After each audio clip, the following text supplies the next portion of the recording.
Hello, this is John Locke, and today I'm talking about something that came out of a discussion I was having with some friends on a podcast this morning.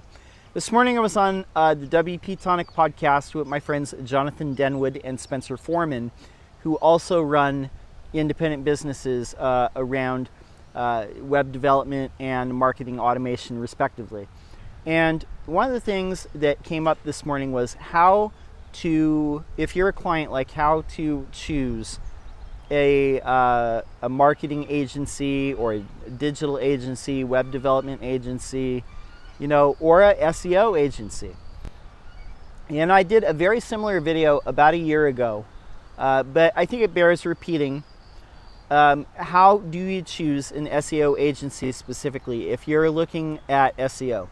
So here's the things I would look at as someone who does it and someone who evaluates other people in the space.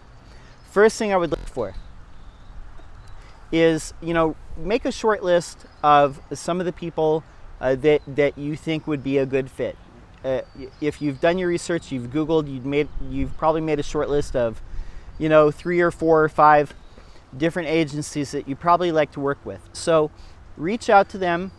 Talk with someone on the phone or face-to-face or, on a conference call, and get a feel for how they are, how they interact with you. Just, the vibe of who this person is, who the people are, who the team is that you're going to be working with. That's number one.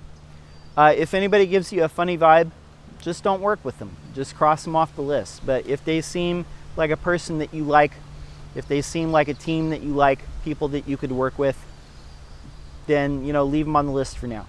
The second thing I would look for is Google that person's, that team, that agency's presence on the web. So a lot of prospects have come to me unhappy with their agency, their current agency, and with a little bit of Googling, I have found that they're not alone. That there are other people who feel like they've been ripped off or screwed over, or bad things are happening and they're just not happy. So before you ever sign a contract with somebody, do a little bit of research. Look for reviews. Look for anything bad on that person. Google the agency name, and then Google the agency name with scam or ripoff. See if there's anything that comes up for that.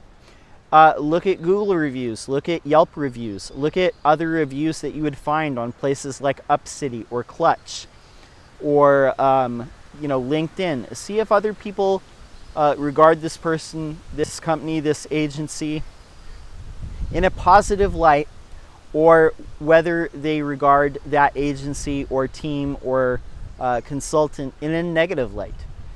So the third thing I would do, and this is very important, look for case studies on their website. There's a lot of people in SEO that talk a brilliant game. They talk a great game. They can make it seem like they have all the answers and all the knowledge, but it doesn't matter if they don't have evidence to back it up. Look for some case studies of how they have improved somebody's business. How have they improved their traffic, their rankings, their revenue, whatever it is. Look for those case studies. I do not trust anyone. I do not trust any agency or any team or consultant that has 0 case studies on their site. And the reason being, you have to have a positive story that comes out of people taking your advice, or you doing a diagnosis and implementing that strategy. There has to be a success story somewhere, at least 1 or 2 at the very least. But even if the data is anonymized, and I'm going to say this too, because some people are going to say, all our clients make us sign an NDA. All our clients have us under a non-disclosure agreement. And I'm going to call BS on that because most of the SEOs that I know that work in that enterprise level, that work in that NDA territory, they have side projects where they practice their SEO skills, whether it's with an e-commerce store or a blog or an affiliate site where they make money with affiliate links. Anybody that is an experienced SEO, if they are under NDAs, they're going to have at least one of these side projects that they can point to and say that they had a success. And the reason being is they want to show their work and prove that they know what they're talking about. I've seen other cases like this where people anonymized all the data. They didn't specifically name the companies by name, but they just said, you know, company in this space, and then, you know, took a screenshot of, you know, here's where they were, and then here's their analytics, their growth like this, here's their organic Google growth, here's their total user growth, here's their traffic growth. They backed up their claims with evidence. Fourth thing that I would look at is make sure that the people who are giving them praise on their website or in their reviews are not just colleagues or their buddies. This happens a lot in SEO. This happens a lot in marketing and web design and web development. A lot of people, they will get praise from, you know, basically their buddies within the industry, but it's not actual clients. It's just their buddies saying, this person is awesome. They know SEO, blah, blah, blah. But it's not anybody that they've actually done real SEO work for. It's not actually clients. And if you look closer, you will see that. So last thing is, make sure that you're comfortable with whatever the terms are that they're setting up for you. One thing that I say is I don't like SEO packages like bronze, silver, gold, platinum type of packages because it's very cookie cutter.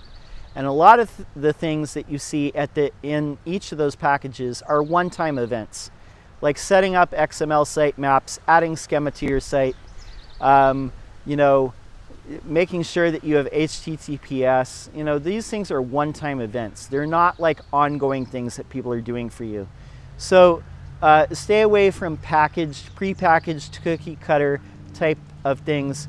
And you know, make sure that whatever the terms are of the proposal, that you're comfortable with the details. So to sum up, talk to somebody on the phone or in person. Make sure you're comfortable. Look for their reputation online. Make sure that they have positive reputation and that people aren't writing 10-page diatribes about how they got ripped off by this company.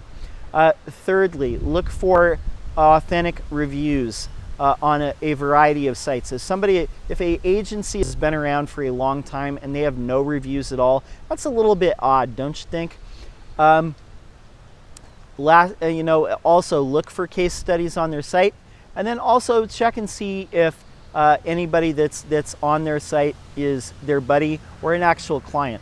And then lastly, make sure you're comfortable with the contract that you're signing and that you feel like you're going to get an ROI out of it, a return on investment. My name's John Locke. My business is Lockdown Design and SEO. That is my 2 cents on the subject. If you have an SEO question, leave it in the comments below. I'll be happy to answer it in a future video. I'm here every single day answering SEO questions and giving SEO tips. Would love to see you subscribe. That's all I've got for now. Until next time, peace.